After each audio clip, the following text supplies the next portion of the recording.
Hello student, my name is Rajkumar Sharma, BTech IIT Dhanbad and author of Product Solution। तो आज हम path finder का series के questions करने जा रहे हैं।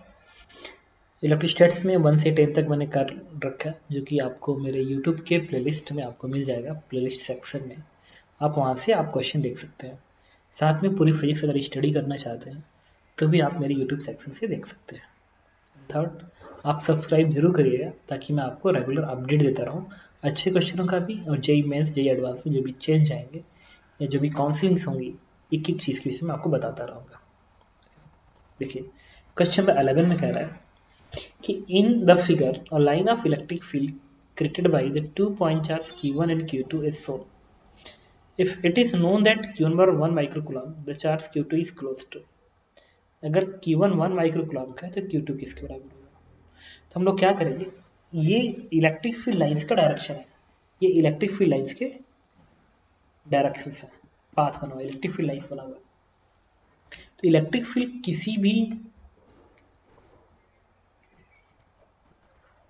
मैं इसको डायग्राम को बड़ा कर दूं, इलेक्ट्रिक फील्ड जो होगा वो पाथ पे टेंजेंट होती है। तो कोई पूछे इस पॉइंट पे इलेक्ट्रिक फील्ड का डायरेक्शन, तो पाथ पे टेंजेंट दिखाएंगे। ओके, इसके सॉल्व करने के लिए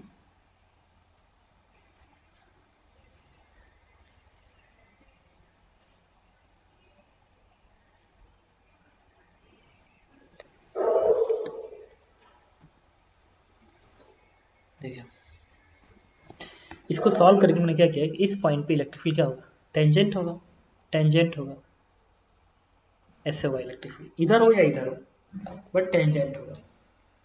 ठीक है, अब देखिए, अब हमें इस पॉइंट पे नेट इलेक्ट्रिक फील्ड ख्याल लेना, इस कीवर्ड की वजह से जो इलेक्ट्रिक फील्ड आएगा वो इस तरीके से आएगा, दिस इज के की वन डिवाइड बाई, अगर ये दूरी r1 है तो आप r1 का स्क्वायर बताओगे। और एक और बात, अगर ये भी पॉजिटिव चार्ज होता और ये भी पॉजिटिव चार्ज होता तो ये फील्ड इधर देता और ये फील्ड इधर देता, इधर, तो क्या वो दोनों फील्ड का रिजल्टेंट इधर बन पाता? नहीं बन पाता। अगर Q1 ऐसे फील्ड दे रहा है और Q2 ऐसे फील्ड दे रहा है तो वेक्टर ऐसे बनेगा, दोनों का रिजल्टेंट ऐसे बन सकता है, हॉरिजॉन्टल तो नहीं आएगा। जबकि अकॉर्डिंग टू क्वेश्चन ग्राफ इस पॉइंट पे इलेक्ट्रिक फील्ड टेंजेंट डायरेक्शन, देखो टेंजेंट डायरेक्शन में, तो इलेक्ट्रिक फील्ड को टेंजेंट रखना है। इसका मतलब कंफर्म है कि इस वेक्टर का और इसके वजह से फील्ड का वेक्टर का रिजल्टेंट तभी हॉरिजॉन्टल बनेगा जब एक चार्ज अपोजिट साइन का हो। तो अगर इस Q1 की वजह से फील्ड आप ऐसे दिखा रहे हैं तो Q2 की वजह से फील्ड आपको इसी डायरेक्शन दिखाना पड़ेगा, ऐसा। ये Q2, ये फील्ड बनेगा। अब मैंने एक हॉरिजॉन्टल ऐसे बना दिया, मतलब मैंने मान लिया कि जो भी इलेक्ट्रिक फील्ड है वो हॉरिजॉन्टल रहेगी, चाहे इधर रहे तो चाहे इधर, इधर रहे तो चाहे इधर रहे, तो नेट हॉरिजॉन्टल होगी। Let's this angle is alpha, तो ये भी एंगल क्या होगा, तो ये भी एंगल अल्फा होगा। अगर ये वाला एंगल अल्फा है तो ये भी एंगल अल्फा ही होगा। ठीक है, सिमिलरली ये वाला एंगल बीटा, अगर ये बीटा है तो अब इसको कैलकुलेशन करना है तो क्या करेंगे, हम लोग वाई डायरेक्शन का नेट फील्ड जीरो कर देंगे, Y direction net field zero करेंगे। और इस फील्ड की वैल्यू कितनी आएगी, अगर आप इस डिस्टेंस को, अगर इस डिस्टेंस को अगर आप R2 मान लेते हैं, R2 मान लेते हैं, R2, ये जो फील्ड बनेगा दिस फील्ड इज के Q2 डिवाइड बाई R2 का स्क्वायर। तो ये फील्ड बन गया के Q2 बाई R2 का स्क्वायर, और ये फील्ड बन गया इतना। और इस फील्ड और इस फील्ड का जो रिजल्टेंट आएगा वर्टिकल जीरो आना चाहिए ताकि रिजल्टेंट हॉरिजॉन्टल हो जाए। तो इसका कंपोनेंट वर्टिकल क्या बनेगा, दिस इज के Q1 अपान R1 का स्क्वायर का साइन अल्फा बराबर के Q2 अपान R2 का स्क्वायर का साइन बीटा, आप ये लिखेंगे। ठीक है, अब देखिए, अब साइन अल्फा किसके बराबर होगा, साइन अल्फा होगा, अब इस डिस्टेंस को निकाल लेते हैं। ये डिस्टेंस देखो, एक यहाँ पे एक क्यूब का पार्ट आ रहा है, यहाँ पे एक पार्ट आ रहा है, तो ये 1 यूनिट है, 1 यूनिट है, ये टोटल 2 यूनिट हो गया, ये 2 यूनिट हो गया, 2 यूनिट्स। सिमिलरली ये कितना होगा, 1 2 3 4, यहाँ से लेकर यहाँ तक 4 यूनिट होगा, this is 4 unit, this is 2 unit, और यहाँ से लेके यहाँ तक कितना हुआ, 1 2 3 4 5 6 7 8, ये 8 यूनिट हो गया, दिस इज 8 यूनिट। तो अब इस यूनिट के सहायता से आप चाहें तो क्या निकाल सकते हैं, अल्फा और बीटा की वैल्यू निकाल सकते हैं। देखिए यहाँ से साइन अल्फा क्या आएगा, साइन अल्फा आएगा, sine alpha 4/r1 perpendicular upon hypotenuse 4/r1, इसके जगह पर 4/r1 लिख सकते हैं। तो साइन अल्फा की जगह इसके जगह पे 4/r1 लिखेंगे अभी, और इस साइन बीटा की जगह क्या लिखेंगे, साइन बीटा क्या बनेगा, 4/ this length is r2, this length is r2, इसके जगह पे क्या लिखेंगे, 4/r2 लिखेंगे। चलिए इरेज कर देते हैं, यहाँ पे 4/r1 लिखना है, दिस इज 4/r1, और साइन बीटा जगह पे क्या लिखना है, यहाँ पे 4/r2 लिखना है, 4/r2 लिखना है, और वैल्यू प्लेस करेंगे।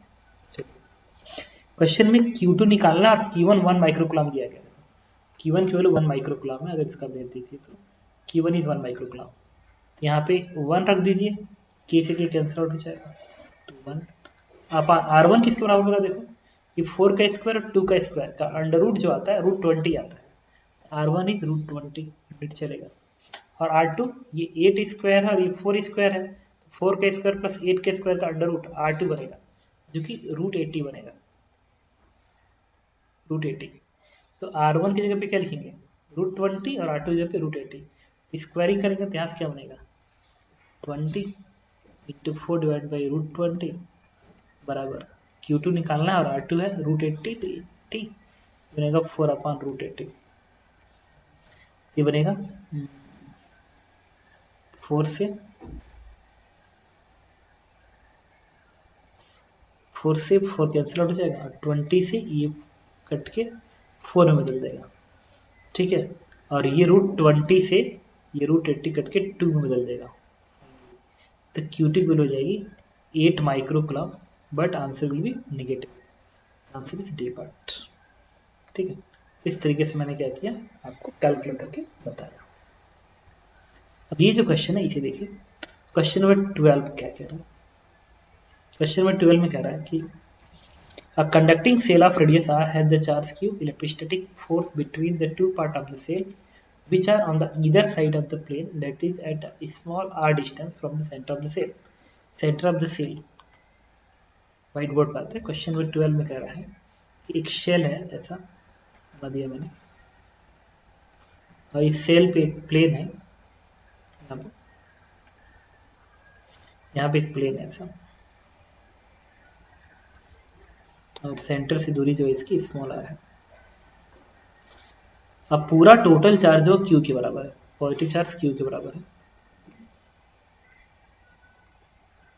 And radius is capital are, this radius is capital are. कह रहा है कि इधर का जो पार्ट है ना, ये वाला जो पार्ट है ना, इस पार्ट पे कितना फोर्स लगा रहा है, ये वाला पार्ट इस पार्ट पे कितना फोर्स लगा रहा है, इसके लिए हम इलेक्ट्रोस्टैटिक प्रेशर का हेल्प लेते हैं, उसके सहायता से हम सॉल्व कर देते हैं। अंदर का प्रेशर 0 होगा क्योंकि इलेक्ट्रिक फील्ड 0 होगा, एंड बाहर प्रेशर आएगा तो प्रेशर का फॉर्मूला होता है 1/2 एप्सिलॉन E का स्क्वायर, तो जाएगा 1/2 एप्सिलॉन E की जगह पे E, तो यहाँ का प्रेशर P, यहाँ का प्रेशर 0, तो प्रेशर डिफरेंस क्या आ गया P। अच्छा, ये यहाँ का प्रेशर 0 क्यों हुआ, क्योंकि यहाँ की इलेक्ट्रिक फील्ड 0 है, तो E की वैल्यू 0 तो P 0 हो जाएगा, यहाँ का फील्ड 0, यहाँ इसलिए प्रेशर 0, यहाँ का प्रेशर P आएगा, 1/2 एप्सिलॉन E का स्क्वायर, मतलब यहाँ का प्रेशर यहाँ का प्रेशर के डिफरेंस में E के स्क्वायर का डिफरेंस आएगा, यहाँ का E कितना आएगा बताओ, इस पॉइंट पे इलेक्ट्रिक फील्ड जस्ट बाहर, ये बनेगा Q/4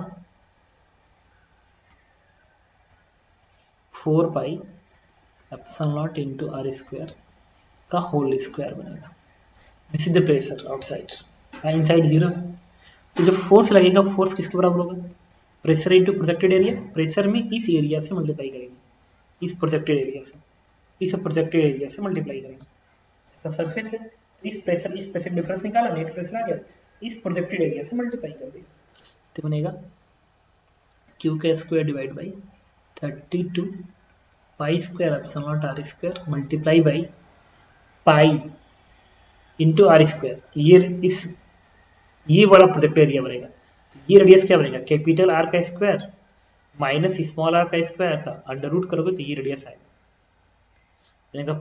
फिर स्क्वायरिंग करोगे इसका pi r square, pi into are square minus small r का स्क्वायर। समझ लो क्या कह रहा हूँ, ये वाला जो एरिया लिखोगे ना, ये वाला एरिया लिखोगे, ये वाला एरिया, ये क्या आएगा, पाई इंटू इस रेडियस का स्क्वायर। इस रेडियस का, ये वाला रेडियस किसके बराबर होगा, ये रेडियस किसके बराबर होगा, this is capital R square minus small R square का अंडर रूट। क्लियर है ना। तो फिर पाई आर स्क्वायर करोगे तो ये बन जाएगा, पाई से पाई कैंसिल आउट हो जाएगा।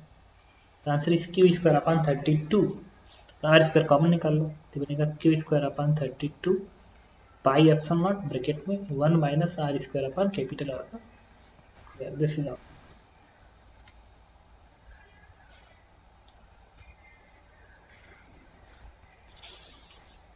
अच्छा, ये आर का पार्ट 4 बनेगा यहाँ से, फिर आर का स्क्वायर बच जाएगा। तो ये आंसर है 32। Answer is